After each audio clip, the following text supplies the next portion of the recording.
Ассаламу алейкум. Витаю всех. Добрый вечер. Аят Машвой. Валикум салам. Добрый вечер всем, кто нас слушает, кто здесь будет с нами общаться. Сегодня 10 января 2026 года, 19 часов 6 минут по Брюсселю, 21 час 6 минут по городу Джахару. У нас сегодня 189-й стрим на платформе открытого диалога информационно-аналитического центра Президиума правительства Чеченской Республики Ичкерия.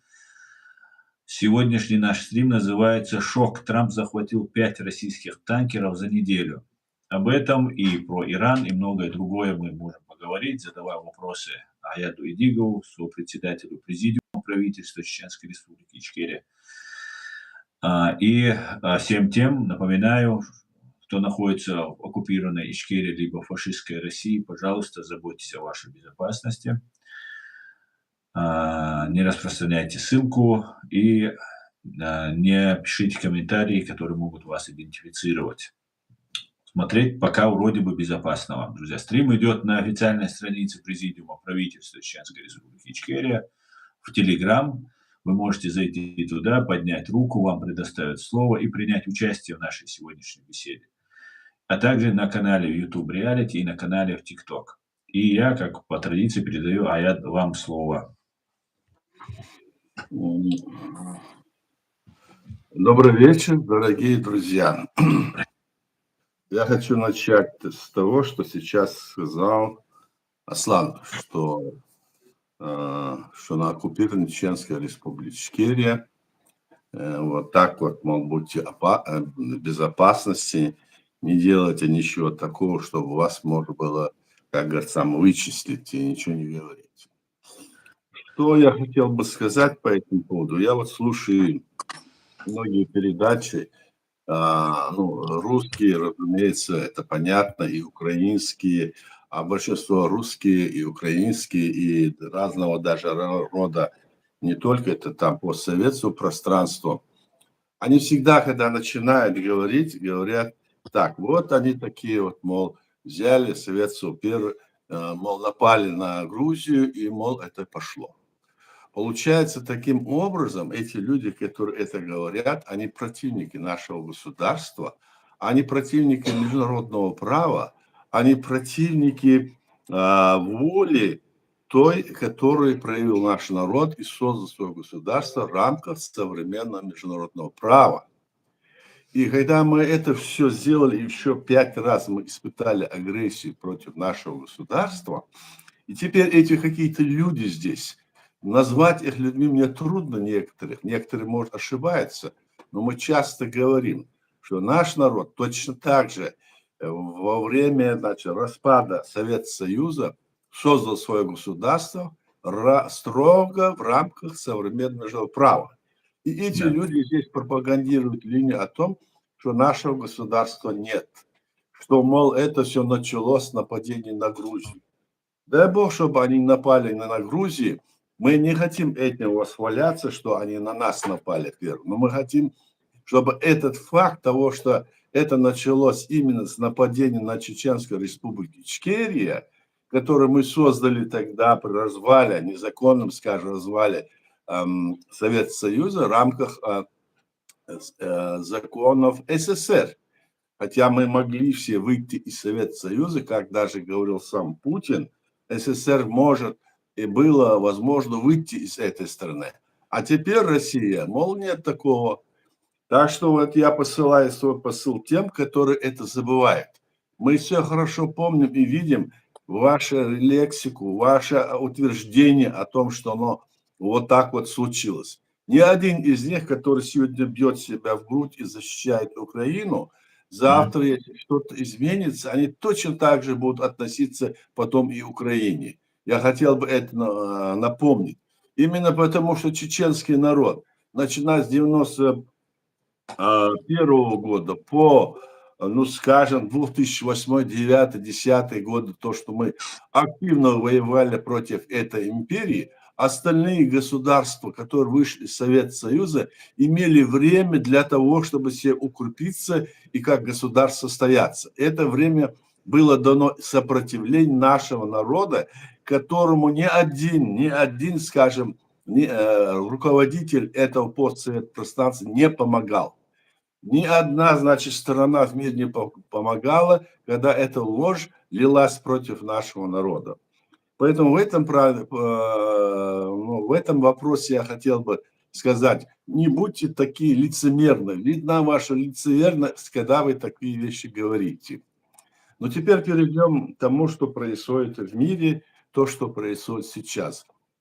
Мы видим, что ситуация очень такая неопределенная. Мы видим, что президент Трамп, значит, захватил территорию, вернее, захватил флот, который там, танкеры, которые вот уже 5 танкеров, которые они продавали нефть в пользу России там и других своих сателлитов, обсуждали это. Мы видим, что происходит теперь в Иране, мы видим, что происходит в Грузии движение, видим, что там на Кавказе очень большое напряжение. Что будет в итоге, мы не знаем. Мы знаем, что все направлено на то, чтобы сегодня как-то вот, значит, защитить в целом, до сих пор, по крайней мере, было защитить не Украину, а защитить Россию со стороны нынешней администрации президента. Видимо, это было, значит, воспринято так, потому что они хотели сделать какие-то экономические соглашения между собой. Но когда Трамп сейчас понял, что вся вот эта вот разыгрываемая им, как говорится, колода, она не воспринимает никак КГБшные, ФСБшные службы во главе с Путиным. И сегодня мы знаем, руководит этим. Они не хотят ничего, они хотят крови, они хотят захватить всю Украину, и они бьются за это, несмотря ни на что. Мы каждый день шаг за шагом, мол, идем и дойдем до Киева, захватим все, мол. Вот такая идет вот работа, направленная против, значит, свободы личности, против народов, которые создают свое государство, так как в современном международном праве это обозначено. И в уставе он обозначено. И если получается в рамках этого правила вы создадите свое государство, то это не значит, что еще вы будете восприняты как независимое государство. Если даже вы все нормативы этого приобретете современного государства. Они сегодня говорят, это, мол, Украине государство, это, мол, Ленин подарил и все такое. Мы знаем с вами. Поэтому то, что вот есть в современном международном праве, она имеет, как многие говорят, многие ученые и специалисты говорят, что она имеет недостатки. Мы тоже считаем, что это современное международное право, оно хорошо, но нужно было бы, чтобы это положение о том, что нарушение, которое совершает та или иная страна или государство, руководитель, чтобы его наказать за нарушение этого международного права. То есть нужны какие-то рычаги воздействия. Нужно защищать тех, кто на праве, и наказывать тех, кто, значит, нарушает его. И этого в современном международном праве только вот декларативно сказано, декларативно, а фактически нет никаких почти рычагов на то, чтобы это реализовать. Вот эта проблема сегодня есть, и поэтому мы видим, что эту роль, значит, пытается выполнить сегодня Соединенные Штаты Америки. Они вырвали из логова, змеиного логова в Венесуэле этого их так называемого президента Мадуро, и с него там идет спрос. С одной стороны, это, казалось бы, этого человека надо было наказать. Но как его наказать, если он как бы является президентом? С другой стороны, с точки зрения международного права, он якобы президент. Здесь вот такая двойственная ситуация. И если какие-то решения принимаются на международном уровне или ООН, то эти страны, 5 стран, том числе и Россия, к великому стыду, еще до сих пор является членом Совета Безопасности и может отменить любое решение, которое принято будет в ООН. Так что вот так и складывается. Но люди сейчас видят, что дальше так вот жить нельзя. Видят в некоторых этих диктатурных странах. Посмотрите, кто и как, и что здесь.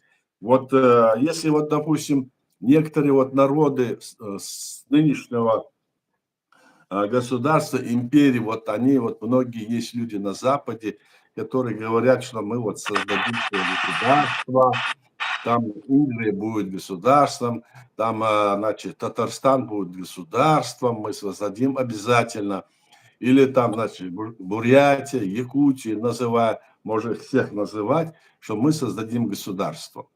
Мы должны видеть опыт, который был у нас, у чеченского народа, который создал свое государство в 1991 году, и видит о том, что у этих народов, которые сейчас назвал, они имели свою государственность, и эта государственность при развале СССР в рамках международного права, с точки зрения даже законодательства СССР, у них была своя государственность, но им не дали воспользоваться этим. Именно этому не дал воспользоваться президент Ельцин, который давил на них и не давал им возможность избрать свою власть и определить свою линию. Он, руководствуясь тем, что еще не было времени, еще не смогли оглядеться эти люди, они быстро сварганили 31 марта 1992 года так называемый федеративный договор и подписали его те же коммунисты, эти имперцы. И теперь то, что случилось тогда, теперь как будто застолбнено, и как будто бы это сделано от имени этих народов. Вот здесь лежит, мне кажется, важный момент с правовой и политической точки зрения, что они были тогда захвачены. Вот над этим вопросом думать надо в первую очередь, мне кажется, одновременно думая о том, что нужно решать вопрос, как выйти из России. Россию сейчас развалить никто не желает, по крайней мере, эти большие страны, скажем, и Китай, и Америка, и Европа, и другие страны, о развале России не думают. Они думают только о том, как бы ее переформатировать, чтобы эта власть не стала им, как говорится, препятствием, не стала, значит, угрозой. Вот они хотят. А на территории России, говори, не говори, это Россия, она пытается возродиться, и снова через какие-то времена, там, 50-100 лет, она снова начнет угрожать остальным, скажем, странам мира. Вот исходя из этого, ситуация сегодня, которая складывается, имеет как-то вот социальную основу, которая происходит в Иране, так? Ну и говорят, там в Тбилиси тоже, я смотрю, там тоже идут какие-то волнения против власти, потому что там собирается вот скоро выбор будет в апреле. Ну и в других местах мира, самой Венесуэле, во Франции здесь принимают некоторые решения, которые не согласны с тем, что президент Трамп совершил вот такой акт, не считается с ним. Но мы думаем, что как бы то ни было, вопрос даже не в этом, вопрос в том, что нужны какие-то определенные рычаги в международном праве. Многие говорят, что сейчас вот международное право, все, оно исчезло, его больше нет, давайте, мол, больше не говорите об этом. Об этом говорят многие. Вот все, больше нет современного международного права. Тогда спрашивают, а что есть? То есть они говорят, есть тебе право сильно и все. То есть мы отказываемся от современного международного права и переходим в борьбу за свое существование все народы и все государства. Тогда будет такой же ход, как вот мы в прошлый раз говорили, мы будем брошены в прошлые столетия, когда это было когда-то, когда были много разных там империй, римская, начиная от римской, скажем, и дальше, и дальше. Вот такая ситуация. И сейчас что будет и как будет, мы думаем все об этом. Будет ли какое-то решение после избрания, скажем, власти в Конгрессе и в Сенате Америки в ноябре? Изменится ли ситуация, когда они вот выберут там определенное количество, значит, сенаторов, конгрессменов, которые выступят против этих вот движений, которые принимает Трамп или нет. И вернемся ли мы к тому, чтобы в современном международном праве строго, может быть, это будет как раз сейчас тот ход, что сделал Трамп, а Россия-то понятно, это империя, что необходимость действительно созрела изменить современное международное право или его дополнить таким образом, чтобы действительно за нарушение в мире той или иной части, скажем, части или пункты современного права применялись большие и жесткие санкции против руководителей или власти этих стран. Ну, я на этом закончил, Аслан. Давай, значит, будем вопросы ответить. Баркал, я по поводу Ирана хотел немножко попозже поговорить. Хотел, у нас сегодня, хотя вопросы есть уже по Ирану, людям очень интересно, во всей видимости, здесь YouTube. И у меня сегодня опрос по поводу танкеров захваченных. Уже 5-й танкер захвачен. И вам тоже этот вопрос я адресую, который адресовал его нашим зрителям. Приведут ли аресты американцами российских танкеров к военному столкновению с Россией? Это мне вопрос, да? Да, это вам. Я так думаю, что мы же знаем, что решение, которое принято здесь, в Париже, Европе, что европейские лидеры собрались и решили оказать помощь, конечно, Украине. Они думают, как и вооружением, и финансово поддержать его, понимая, что Украина становится форпостом Запада, понимая, что ситуация такая сложная. Я не думаю, что или Путин, или другой кто-то посмеет это сделать, потому что мы видим, как бы, значит, параллельно такое вот случилось, и Трамп здесь показал, что они могут сделать. Мы говорим, что это неправильно, да, мы говорим, что это неправильно, что это уходит за рамки современного международного права. Но посмотрите, это же сплошь и рядом от этих больших стран. Посмотрите, что делают другие государства, посмотрите, как они не исполняют свои обязанности, которые на себя они возложили. А диктаторский режим, который есть в Иране, это действительно, ну, это религиозный фанатизм, собственно говоря, мы видим это. Вот именно в этом религиозном фанатизме обвиняет наш народ чеченский, который веками, тысячелетиями жил именно в демократическом образе жизни, наш чеченский народ.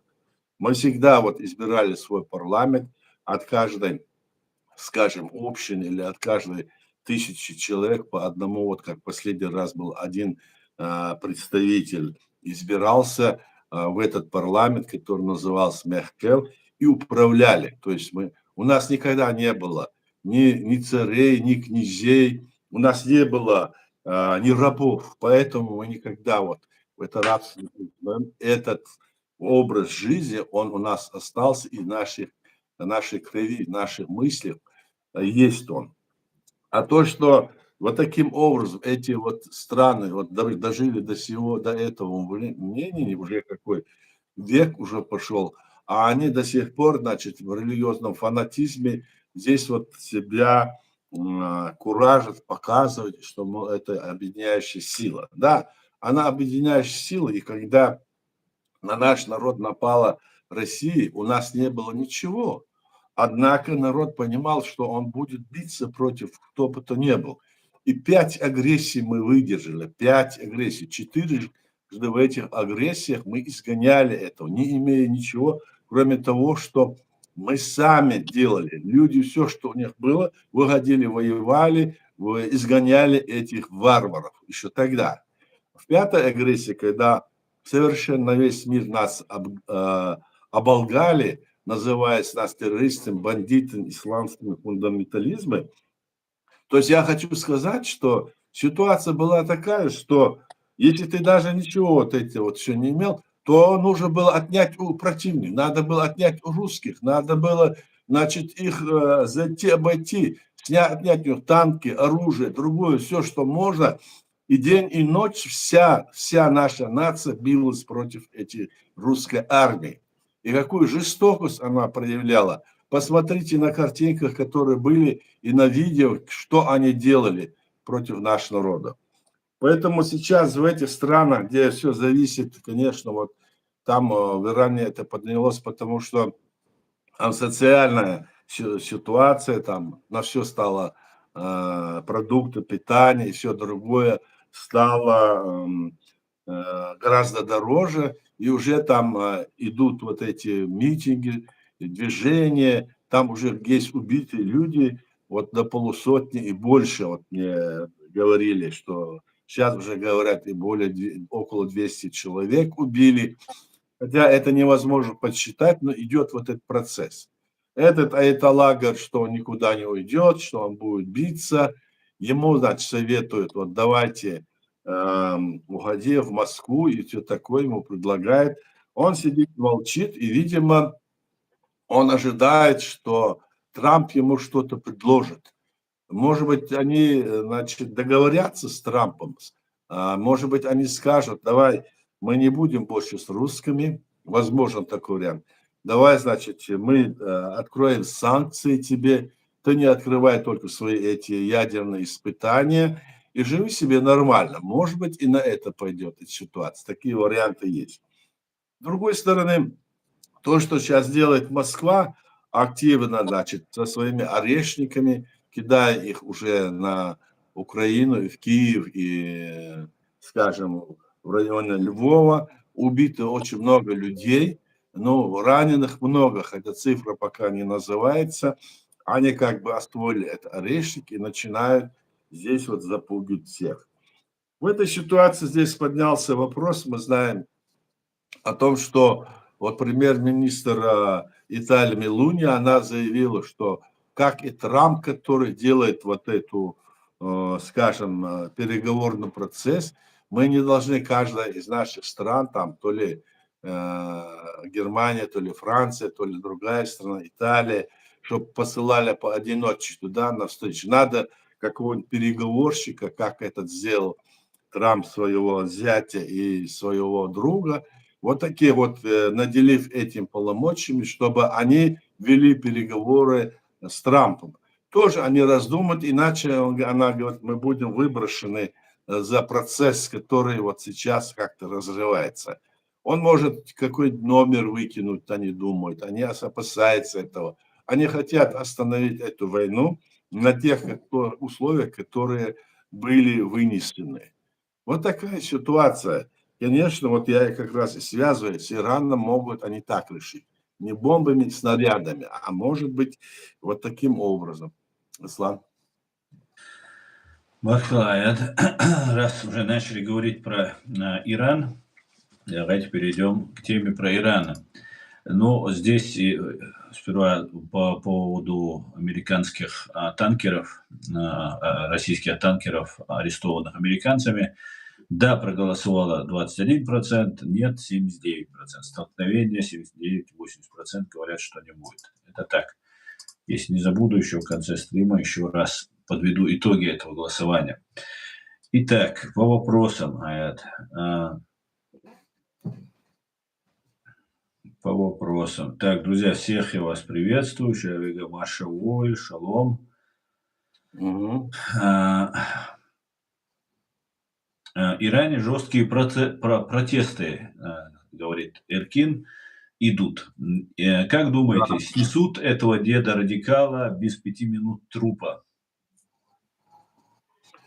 Я думаю, что не то, что снесут, что несколько вариантов, вот, которые я сказал, с одной стороны, могут снести его, если сейчас вот эти события будут происходить, то могут снести, но важно, кто придет туда к власти, потому что, а может быть, и этот, как ты говоришь, дед, он не хочет никуда уходить, он хочет оставаться во власти, и вот его фанатизм ему не позволит перейти и жить в России, как там ему советуют. И он будет держаться, и много прольется крови. Может быть, они пойдут по пути того, чтобы ослабить давление и успокоить население, лишь бы они отошли от контактов с теми странами, которые сейчас, ну, значит, являются их, то есть диктаторскими странами, отойдут и будут согласованно действовать, скажем, с Трампом, откроют эти их санкции, значит, которые закрыты, чтобы они отменят так и дадут им возможность нефть или другое все, что их продавали, чтобы они могли решить вопрос социальный в самом Иране. Я так думаю. Это несколько вариантов может быть. А может это случиться, может быть, пока мы сейчас говорим, уже завтра там может быть переворот. Еще этот наследный принц, или как его называют, Пехлеви, бывший, значит, который живет в Америке, он там делает заявление о том, что вот давай ты уходи, вот то, что я говорил, уходи, иди в Москву, живи себе, а мол, мы там устроим, мы вернемся. То есть уже есть там на смену та старая власть, которая была до этого режима, они хотят вернуться. Это тоже есть, эти варианты тоже существуют. Так что вот такая ситуация, Слава. Да, а вот была ситуация аналогичная, когда такой же тиран, которого принимали на Западе, потом в чем-то разочаровались, и Башар Асад, против него была вот такая вот революция развернута, как сейчас мы это видим. Мы видим, что и сам Да. Иран об этом говорит, и, в принципе, это ни для кого не секрет. Все, и Натаньяху прямо говорит, и американцы прямо говорят, что они не против того, чтобы сместили. Трамп говорит, что, ну, чтобы сместили Этелу, вот этого, и что вот сам этот режим, что если будут убивать гражданских, что он применит оружие и так далее. Фактически принимает на этой стороне, на стороне протестующих участие. Но в итоге демократическая оппозиция в Сирии, она потерпела поражение, какие-то там левые непонятные исламисты-радикалы появились, и потом всех бросили, и 13-14 лет эта страна истекала кровью, и какой-то исламист, которого все убивали, преследовали якобы, а потом стал главой этой Сирии, и российская база осталась в этой Сирии. Фактически 13 лет уничтожения всей сирийской вот этой инфраструктуры и населения, а потом, ну, ничего не изменилось. Демократии не стало в Сирии, как мы видим. Хотя лучше, конечно, наверное, чем Башар Асад, хотя бы не убивает. Хотя не убивает людей, но хотя убивает, эти сейчас курдов убивают.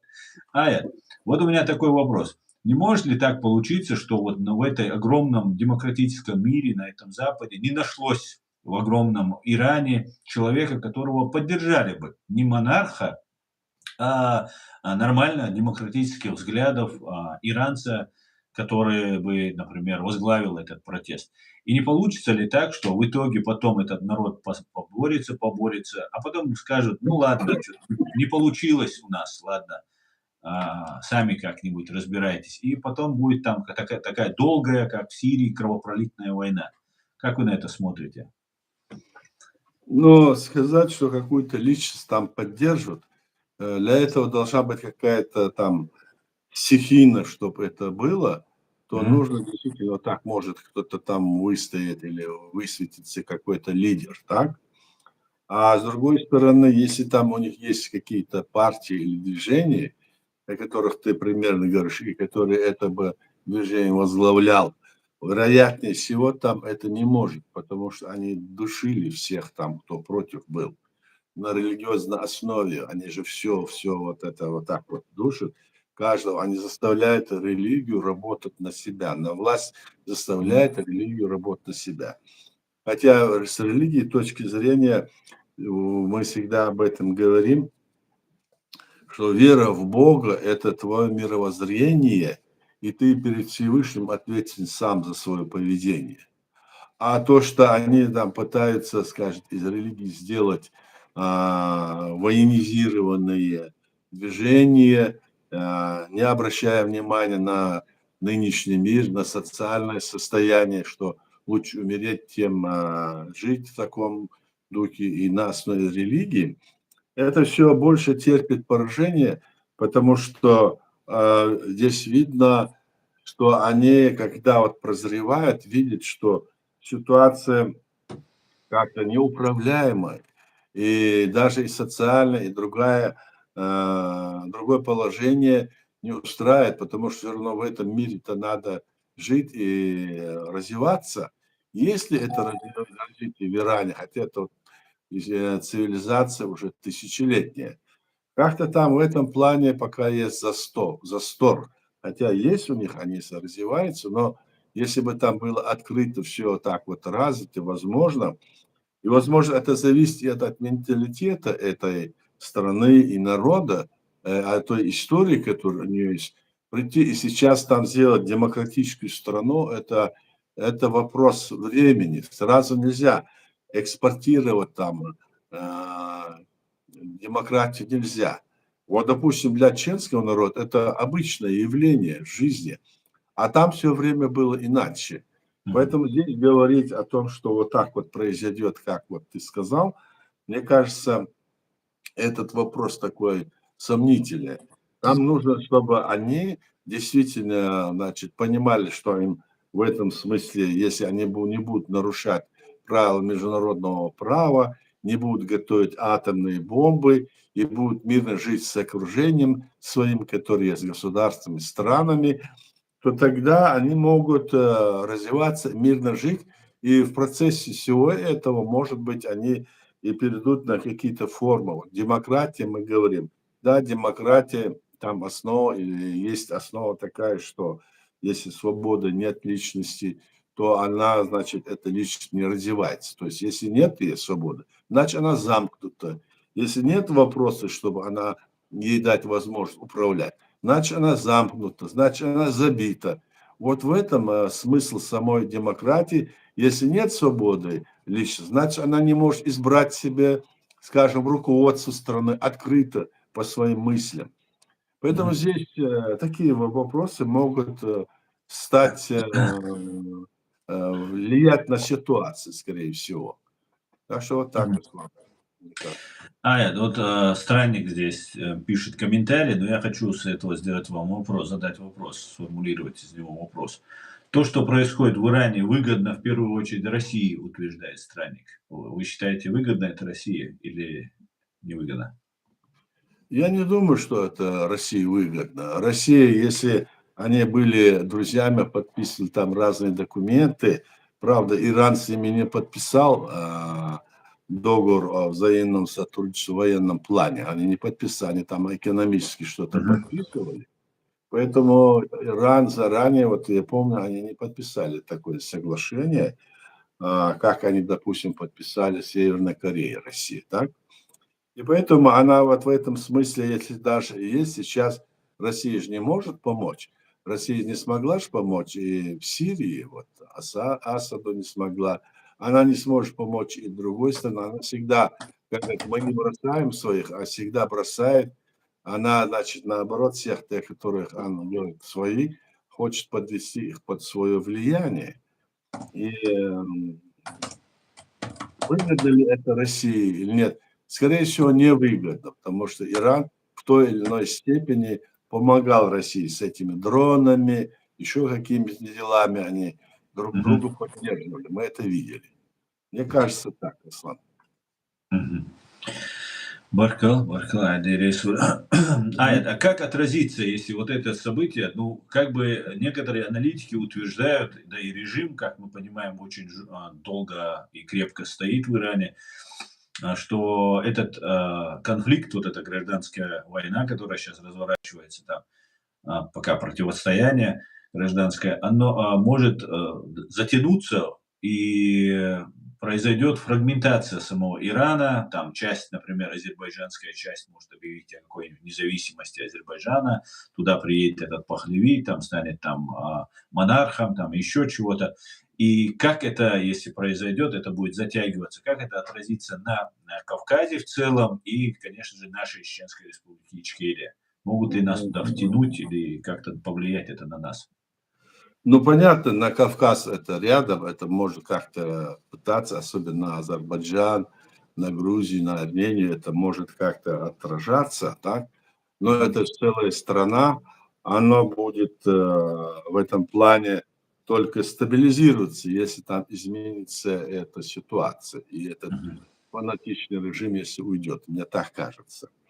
А, Чеченская республика, как ты сказал, она оккупирована, мы должны работать на Западе и готовиться к тому, чтобы освободить эти территории и восстановить свою легитимную власть. Мгм. Вот эти вот именно режимы диктаторские, которые есть, скажем, исламские государства, почти все они являются друзьями, скажем, раньше Советского Союза, теперь России, это империи. Вот Да. Хамас или другие там вот все их деятели, всех, с которыми там наши люди встречались, ездили туда, и мне приходилось бывать в некоторых этих странах, да, и Мгм. все вот хорошо разговаривали, а как дело до помощи, для признания нас и другое, они были на стороне Кремля. То есть там во главе этих стран, хотя и называют себя исламскими, во главе сидят диктаторы, в основном Конечно. диктаторы. И они не смеют что-то делать, даже что-то сделать в пользу того, чтобы помочь. Если они по-настоящему, наши мусульмане или религиозная единая система, как они Мгм. хотят представить себя, цивилизацию, так, тоже надо было защищать, они нас не воспринимали такими, говорят, вы сами должны сделать, у нас своих проблем много говорили. Туда ездили наши люди, тоже об этом все знают, наши. Поэтому сейчас для нас важно, что здесь на Западе сделать Мгм. все для того, чтобы мы освободили нашу территорию в рамках современного международного права. Хотя все так пошатнулось, но все равно самое важное, основа всего является то, что мы создали свое государство, и от этого мы не должны на шаг отходить. Никакие там Эмираты Кавказа, никакие там протектораты, никакая Кавказская конфедерация. Это все второе. Первое, мы должны увидеть, что именно мы, вот страна, которая создана, чтобы ее освободить, как и Украину, чтобы освободить и Грузию, освободить и Молдову, ну и, Мгм. скажем, освободить и Белоруссию, где сидит там наместник этот, который захватил фактически власть. Вот с этого должно начаться. И когда вот эти все люди, которые выступают, всегда говорят, то есть они нас фактически сдают, когда говорят, да Да. вот там это началось, они вот Грузию напали, все это говорят. И какой бы ни возьми этих деятелей, из которых на Западе бьют себя в грудь и кричат, вот Украина, то, все. А вот, говорит, началось, говорит, с Грузии. Нет, началось оно еще с 91 года. Они этот принцип заложили в том, что разойтись, чтобы сойтись, и начали против нашей страны. То Мгм. есть эти люди, которые сегодня это говорят, завтра будут говорить и про другие страны, допустим, про Грузию, Молдову.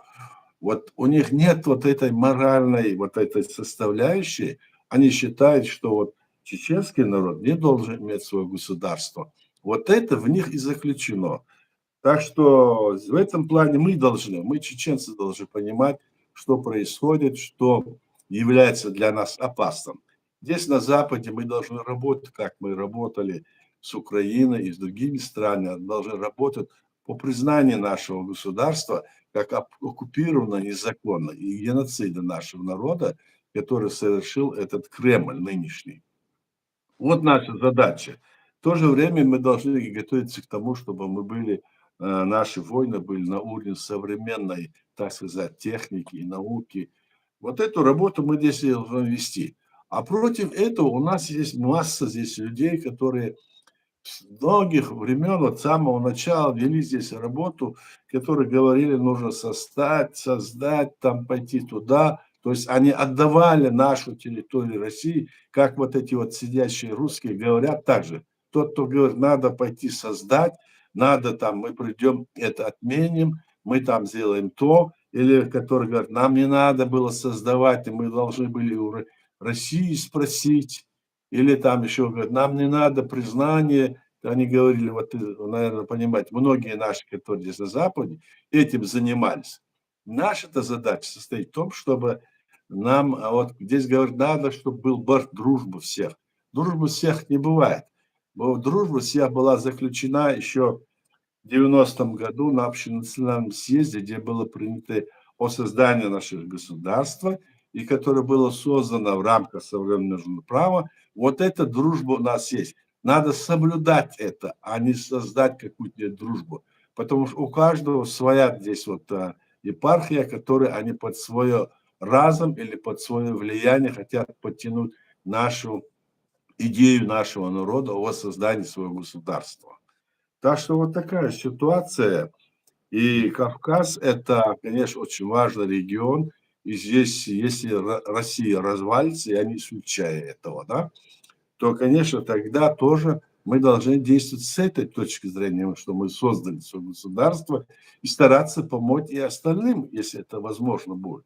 А сейчас вопрос, я хотел бы обратиться к этим народам тоже, чтобы они поддержали нас в том смысле, чтобы именно легитимные органы власти, которые есть у нашего народа, чтобы их поддерживали, а не самозванцев, которые здесь разные, значит, под разными предлогами изображают из себя каких-то деятелей.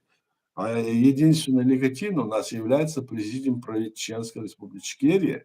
Так что здесь этот вопрос мы часто поднимаем и говорим. И сейчас вот я об этом тоже говорю. Аслан? Баркалай, я тут пытаюсь найти вопрос, здесь троллятина активно. Мне нравятся темы, когда мы какие-нибудь обсуждаем, и поэтому я немножко отвлекаюсь. Друзья, задавайте вопросы, пишите комментарии. Я сейчас отключу вот эту, ну, пока не буду отключать, пусть пока остаются. Троллятину хотел отключить, но оставлю. Вот репрессии, которые в Иране сейчас начинаются, они будут иметь какие-то последствия? И вообще, что может произойти по вашему в Иране, если, например, вот эти события дальше? Репрессии. Да, я уже слышал, я знаю, что там репрессии всегда были, жесткие требования были, что они могли, ну, в соответствии со своими правилами, там, убивать и вешать, и резать людей там. В общем, они Да. запугивали народ, это знаю. Эти репрессии сейчас, вот в ходе вот этих столкновений, они же происходят, вот убито столько людей, и сегодня, вот я сейчас смотрел накануне здесь, везде там показывают, что вот идут вот это мощное движение кругом. Во что это выльется, видимо, оно не похоже на то, что оно вот раз и остановится. Во что-то оно должно вылиться. И здесь, и, конечно, Россия здесь ничем не может им помочь, ничем, так я понимаю, да? Этой власти так не может помочь. А сам, допустим, Запад и, скажем, Трамп, так скажем, Соединенные Штаты Америки, они могут как-то повлиять на ситуацию. Они могут, они еще там предупредили его, эта власть сказала, мол, ты сюда не суйся, тебе здесь нечего делать, мы будем тогда тебя бить по всем твоим каким-то базам, когда там вокруг запугивает их. Это, конечно, пустые разговоры, потому что ему сейчас не до этого. Там народ поднялся, без репрессий в этой ситуации ломка не происходит без репрессий. Они уже устали жить, видимо. И, видимо, скорее всего, там другая ситуация. Это связано с тем, что иранцы, они все прекрасно понимают, ну, их элита, скажем, они понимают, что жить в такой ситуации под аятоллами, в религиозном вот этом направлении, не имея свободы, что это тупик, и теперь они видят, и что это не может и социально решить проблему. То есть цены на все поднимаются, жить все становится труднее, и, видимо, народ уже тогда, не раздумывая, вышел, и вот такая вот процедура, собственно, изменения власти происходит. Или подвести эту власть к новой ситуации. Если сейчас им дадут возможность, сильно большое влияние финансов, да, тогда я думаю, что власть, которая сегодня есть, она может остановить ситуацию. Если, допустим, этот человек, который во главе сидит, скажет: вот все, вот я принимаю такие меры, будете получать то-то, деньги будут, вот такая вот новая программа, ну, или что-то, что-то. Но он не может ничем их успокоить вот сейчас. Значит, этот вопрос социально уже перешел в политический, революционный процесс пошел. Вот так вот, мне кажется. Слава. Ну, приблизительно, вы уже отвечали на этот вопрос, но вот Эд Мамедов задает вопрос. Салам всем свободным, салам, уважаемый Аят, салам, брат Аслан. Как вы думаете, Аят, сколько осталось старой власти Ирана? Сколько? Что? Сколько осталось старой власти аятолл Ирана? То есть Ну, вот сколько осталось? сколько осталось им, да?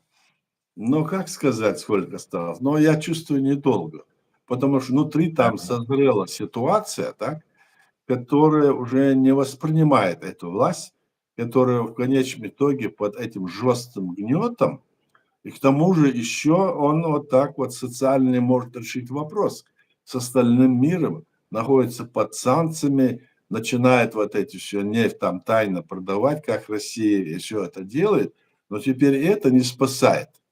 Ведь цены на все подняты, и чувствуется, что недолго. Вот недолго. А назвать срок, кто его знает. Это может быть сегодня-завтра, а может быть через год.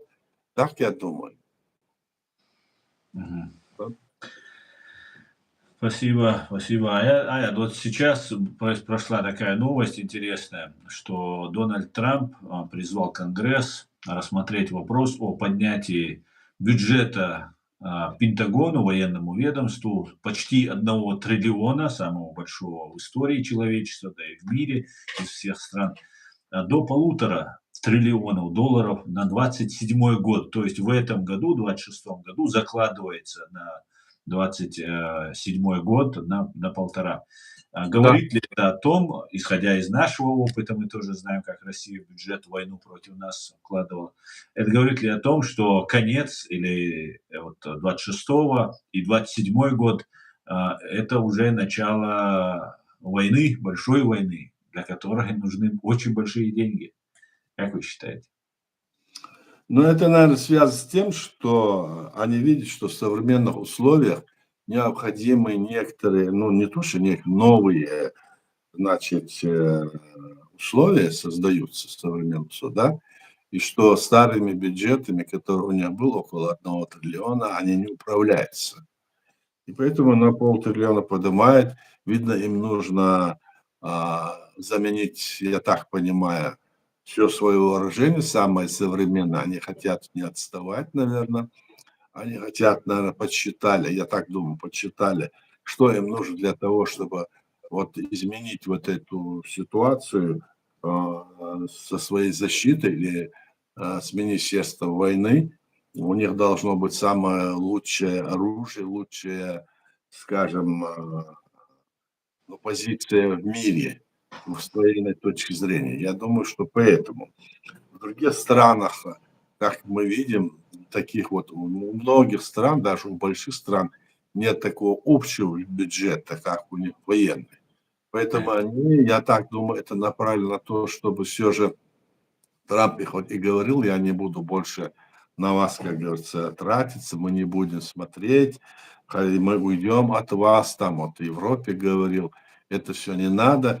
Видно, сейчас пришло время, когда они поняли, что если они уходят от этого, как они говорил, он нам не нужен, это не нужно, типа такого, намеки делались.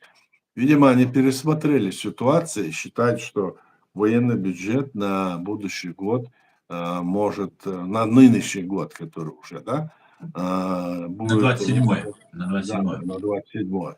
На 27-й, ты сказал, Да, да? на следующий он Да, уже. ну тогда, ну, если на 27-й, то это же сейчас 26-й пошел всего лишь. Да. Значит, они планируют заранее уже сейчас планируется, Что-то куда будет. должны быть деньги. Да, я Что-то так будет. понимаю это. Иначе как? Вот, да, Баркалай. Вот Эркин задает вопрос. Франция и Великобритания все-таки отправят войска в Украину? Ну и другие, которые тут собираются отправить. Ну, они же договорились, Франция, Великобритания, потом Германия. Они вот как бы сейчас, вот Мелуни сказала, Италия, что вот мы каждый там себя выставляем, надо какой-то единый, чтобы у нас был порыв для того, чтобы решать вопрос. А то получается один впереди, другой сзади. Давайте единым фронтом действовать, давайте выберем своих представителей общего, который Мгм. может говорить от имени всей нашей, скажем, Европы, ЕС, так? Мгм. И чтобы эту вот позицию, если Трамп не хочет вместе быть с нами прямо, то мы должны иметь своего представителя, который будет вести и политические переговоры, и решать отношения с Россией для того, чтобы решать вопрос войны и мира в Украине, против Украины, который развязал Кремль. Я думаю, что это вот с этим связано. И уж там все остальное как к этому приплетается. Они говорят, что пошлют свои войска, они готовятся к этому, они уже договорились об этом. Правда, Мерц сказал, что мы не то что посылаем, а мы пошлем свои войска рядом с Украиной, они будут находиться, оружие и другое все надо, деньги мы будем давать, а так, если не возникнет какая-то ситуация, мы не будем своих солдат прямо туда посылать. Я так слышал из его разговора было. Мгм. Ну и другие, наверное, страны тоже есть. Есть какие-то и противники, там, Чехия, и Венгрия, они там постоянно, видно, руководство там себя ведет как-то, ну, промосковски, так скажем. Такое дело, Руслан. Мгм. Так, Баркалаят.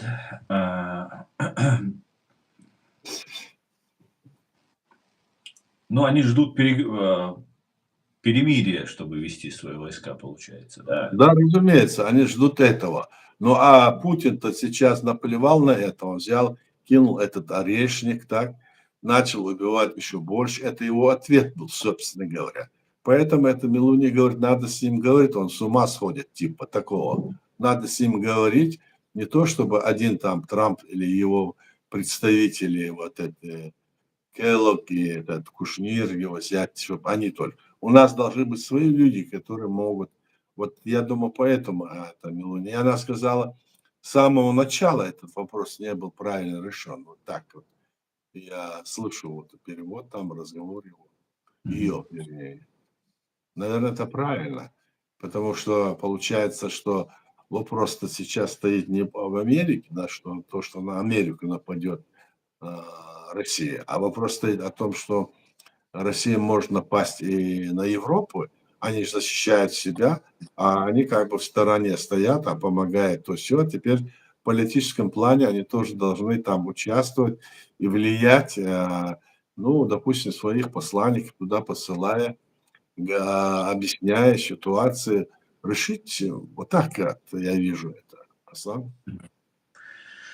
Так, вопрос от Эда. Как вы думаете, нужно людей предупредить в Ичкерии, потерпеть и не волноваться? Все идет по плану. Ичкерия скоро будет деоккупирована. Необходимо сохраниться. Как вы думаете, Ахят?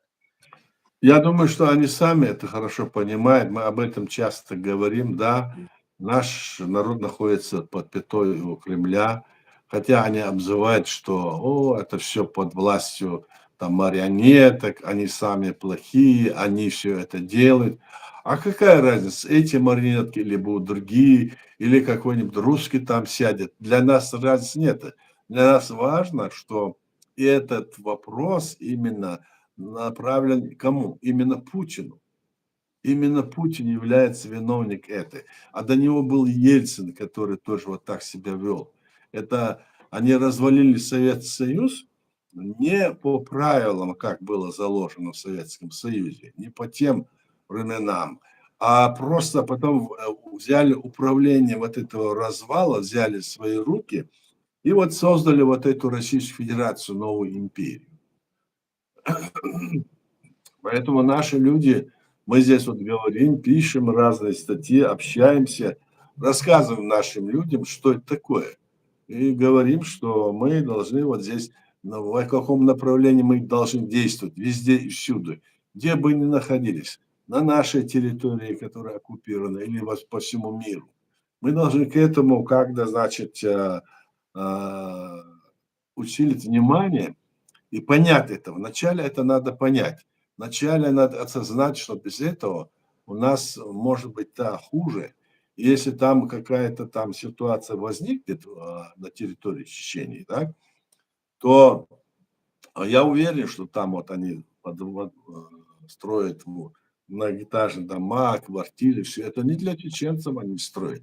Они готовят к высылке наш народ снова, как у них есть в плане, выслать их вдоль до Дальнего Востока, чтобы они там исчезли и больше никогда не вернулись. Поэтому наши люди должны это понимать. А находясь, если там вышлют их, и там потом мы будем находиться в разных странах, мы будем развеяны по всему миру. У нас не будет своей, так сказать, родины. А то, что мы создали свою страну в рамках международного права, отстаивать ее, на эту линию мы должны обратиться все. Оставить все остальные разговоры высокопарные или какие-то другие разговоры, которые нереальны. Вот что мы должны делать здесь. Так что здесь мы этот вопрос говорим, обсуждаем. Это. Спасибо за вопрос. Это очень хороший, правильный вопрос. Спасибо, Аят, и вам тоже. И еще вопрос от Эда. Как вы считаете, как вы думаете, в этом году Путина арестуют как Мадуро? Если после суда над Мадурой, но это... Или после суда над Мадурой, но это не за горами арест Путина. Вот это его Ну, решение. уважаемый Эд, я бы хотел, чтобы его арестовали до суда, вместе, чтобы их судили. Вот это было бы правильно. Если Да, они пускай. делают, это было бы правильно, да. Вот так что здесь у меня такое пожелание. Наверное, у Эда тоже.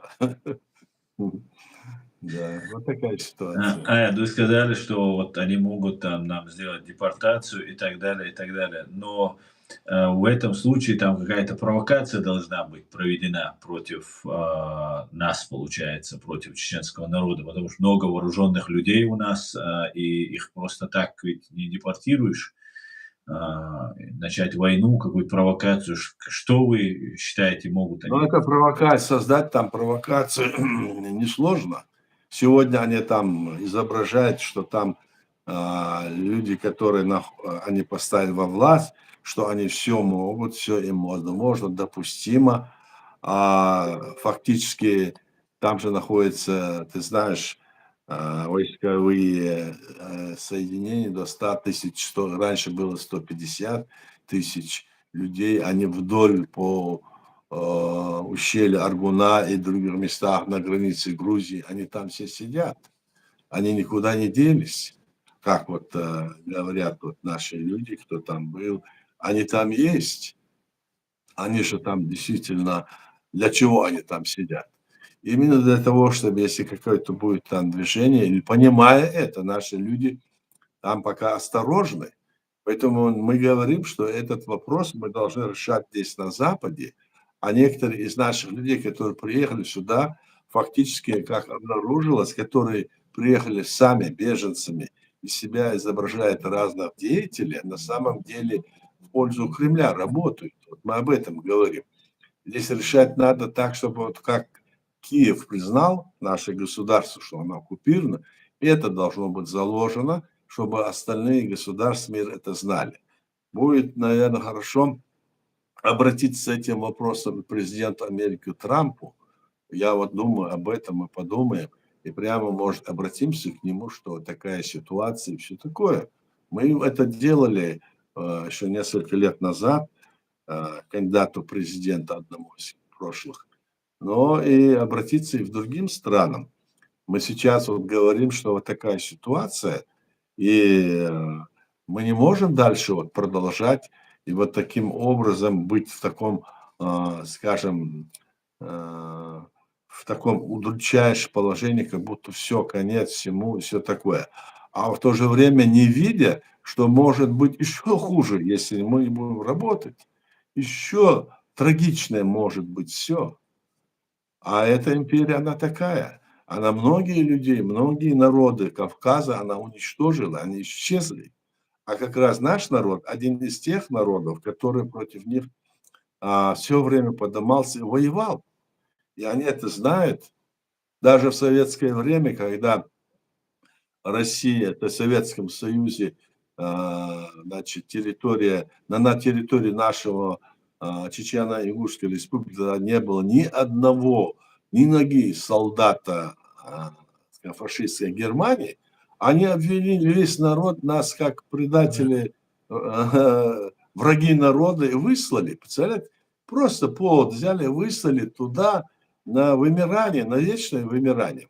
А там не давали, как и всем, 5 километров туда, 5 километров сюда или 7. В случае чего там все на лесоповал, в ГУЛАГ отправляли, убивали. Мы должны это понимать. Мы думаем, что это прошло, это к нам не будет это применено. Еще как будет применено, еще как. Но мы должны это понимать, и мы должны осознанно действовать и понимать, что вот такая ситуация может развернуться против нас. Аслан? Да, это совершенно верно. Вопрос от Питера Вольф. Как объяснить украинским СМИ, что так называемая российская армия кадыровцев из разных народов — это такие же коллаборанты, как с ДНР и Крыма, никак не представляют чеченский народ? Ну, а как им объяснишь? Если ты пришел к нам, какой-то нации не был, да, пришел убивать их под любым, скажем, предлогом, да, меня послали, меня заставили, все равно ты уже враг этого народа. Да. Поэтому если ты Он пришел говорит про туда, российскую армию. да, Он говорит, что путают, кадыровцами всех называют. Как бы переключают русских на нас, с России на Чечню. да. Вот Если ты Кадыров. пришел и не хочешь, то переходи на сторону украинцев. Конечно. Вот тогда еще можно это понять. А так как это? Переходи на сторону украинцев, переходи в их вооруженные силы и борись против этой России, если ты не такой. Здесь никак не объяснишь это. Здесь вот такая ситуация, насколько я понимаю. Да, но он имеет в виду, например, те же ДНРовцы, крымчане — это же украинцы вчерашние, и этнические украинцы. Да. А вот в Украине любят, сейчас уже поменьше, конечно, но все равно любят постоянно какая-то армия Кадырова. Вон Зеленский говорит, что нужно Кадырова украсть, забрать, а не Путина. Как будто другого врага на России больше нет, кроме вот этих. И потом под видом вот этого Кадырова на весь чеченский народ все это проецируется. Вот в чем. Да, я понимаю это, но мы же объясняем, понятно это все. Да. Мы же объясняем, что те, которые приходят туда, они по происхождению чеченцы, но они перешли на сторону России. И говорит о том, что это чеченская армия или чеченские национальные вооружения, которые борются против Украины, не приходится. Они такие же, скажем, русские, потому что они говорят, мы русские, они там и говорят. Да, они там, когда там бегают, утром зарядку делать, там в религиозном плане кричать там какую-то молитву и тоже Аллах Путин, или что-то типа такого, вот говорят. Есть такой ролик, где мы видели это. Представляете, Путин для них теперь, тогда, значит, что это такое? Мы же видим это. И вот это вот возвеличивание, или вот это вот то, что там, вот они имеют сейчас власть больше, чем, скажем, президент Дудаев, или чем президент Масхадов, или другой. Это все басни, которые они рассказывают. Вопрос не во власти был, а вопрос был в том, что свобода на этой территории была, свобода личности, и люди легко дышали, легко говорили, никто тебе там не препятствовал. Все, что было там, строили, говорили, обсуждали. Каждый год было, значит, совещание, и были конгрессы, собираемые властью, конгрессы, не общенациональный конгресс, он один был только, а так были собираемые конгрессы, в год 2 или 3 раза обсуждали проблемы, которые у нас есть. И люди все видели, что мы обсуждаем проблемы всего нашего народа. Из этого исходили. И поэтому, когда началась вот эта война, то на фронт выходили и воевали не по повестке. Никто повестку им не давал, этим людям. Они сами выходили и воевали против. Они сами приходили, что делать? И строя отряды, батальоны, ну, другие виды, значит, вооружения или состава войск и действовали. Именно добровольцы бились против и защищая нашу страну. Вот так было. Аслан? Эд спрашивает, как вы думаете, почему у нас очень сильно, то есть у них в США Что? выводят агентуру ICE, но это те, которые вот все мигрантов, нелегалов, там, преступников там выявляют и депортируют. Это ICE у них называется. Это аббревиатура. Этим самым выводят агентуру ФРФ. Я так думаю. А как думаете вы? Я не понял его вопрос. Как я думаю, что вот мигрантов? В США очень сильно активизировались вот эти айсы. Это вот они называются айсы, вот эти, которые занимаются выявлением нелегалов там и депортацией преступников Да. из не граждан, то есть. Да. И вот он говорит, что он видит в этом, что выявляют агентуру российскую. Да. А как вы думаете? Вот он спрашивает. Но очень хорошо, если агентуру выявляют, эту агентуру нужно и наказывать, правильно? Не просто депортировать. Если она агентура российская, так они, значит, борются и против этой страны, и против той страны, в которой они, собственно говоря, они работают на сторону имперского Кремля. Ее надо выявлять, конечно. Я так думаю. Вот, допустим, в Литве или Латвии, там, если ты, мол, не выучил язык, ты молодой человек, приехал, живешь там, только по-русски хочешь говорить, а не говоришь по, скажем, по их языку, и живешь там долго, то они говорят, вот тебе время выучи. Не выучил, давай отсюда катись в свою Россию. Правильно, зачем им такие? Ясно, что это агентура тогда. И будут, агентур будет и среди тех, которые там и выучили языки, конечно, а эти могут быть по разным причинам не могли выучить или не хотели. Поэтому отношение к этому должно быть, потому что эти люди, которые там находятся, они прибыли туда, к примеру, я говорю, в Литве, Латвии, в этих странах, или в нашей стране. Они кто были? Кто их приглашал?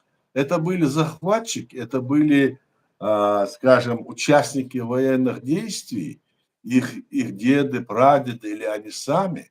Они приехали, теперь говорят, это наша территория. Это неправильно. Надо выявлять, если они вредны во вред этой государственности и не соблюдают законотворчество этих государств, то они должны это выявлять, и я думаю, что это правильно. А если речь идет, скажем, об Америке, где там они хотят всех нелегалов, вот мы должны правильно понимать, нелегалы – это те люди, которые не имеют никаких документов, которые не имеют никаких там прав, просто там живут, скажем, образно, без всяких прав, и никуда не сдавались, никто о них ничего не знает, их поймают, и у них нет документов. Их выселять, это с этой точки зрения, это правильно, если они не подавали прощение. А люди, которые подали прошение на получение там разного рода убежища там, о них речь не идет, я как понимаю. Хотя я слышал, что и даже о тех, кто нарушает правила, даже если они граждане, тоже будут выселять. Ну, здесь вот такие процедуры идут. Но это все процедуры, насколько мы понимаем. А вот выявление этой части населения, ну, любой там нации, да, и если во вред это идет или в пользу этой империи, то это понятно. Мне понятно это. Я думаю, всем понятно это все. И я один вопрос хотел, если больше не будет вопросов, то последний, если Давай. никто из нас больше не задаст. По Армении хотел сказать. Я с большим вот, энтузиазмом и уважением наблюдаю за тем, что делает Никола Пашинян, армянский президент, и и Армения, которая была всегда пророссийской, а, после событий последних вот в Нагорном Карабахе, очень сильно протрезвела, так сказать, отрезвела после того, что с ней так Россия поступила, и может находиться вот в окружении тюркского мира, ну и в целом на Кавказе мусульманского мира. И ничего, не так много хорошего Армения видела от тюрков, от своих соседей, и вот такие вот события происходили среди них. И хотелось бы с ними жить в мире и согласии. Как наше руководство, наше государство, в вашем лице, наше правительство относилось и ранее, и сейчас, и будет выстраивать отношения с демократической, прозападной, не пророссийской Россией, Арменией?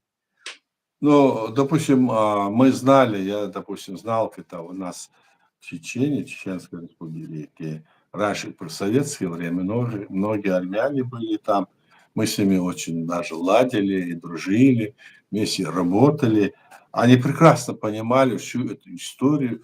Я помню, они мне рассказывали даже о том, один из них сказал мне такой анекдот, типа, говорит, когда вы еще на ветках сидели, мы уже, уже дома и все это строили, а вы только с веток там 500 лет назад пустились, они говорили. Ну, вот такой так, образ я говорю. И в то же время они все это понимали, и мы с ними дружили. И даже когда вот в наше время к нам с Армении приезжали, значит, их представители, мы с ними всегда в хороших отношениях были.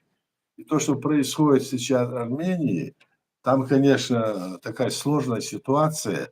И вот это то, что там происходит с этим Карабахом, с Азербайджаном, оно как-то сейчас как-то выверяется, выстраивается. Там сейчас они пошли по пути того, чтобы, скажем, сохранить свой народ, сохранить ситуации и поняв, что Россия в любой момент их сдает, где угодно сдает, они пришли к выводу, что им нужно работать, скажем, с той же Турцией, с тем же Азербайджаном и Западом.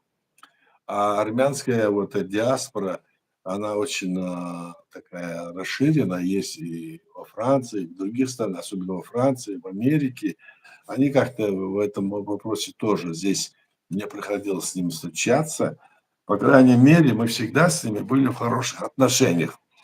Но я не говорю о тех, которые там типа Миграняна, типа еще там некоторых России. пророссийских. Эти уже, они не только против нас, они против своего армянского народа действуют. Конечно. Так что мы относились к ним хорошо и даже дружно даже. У меня много было разных друзей, которые приезжали из Еревана, допустим, к нам.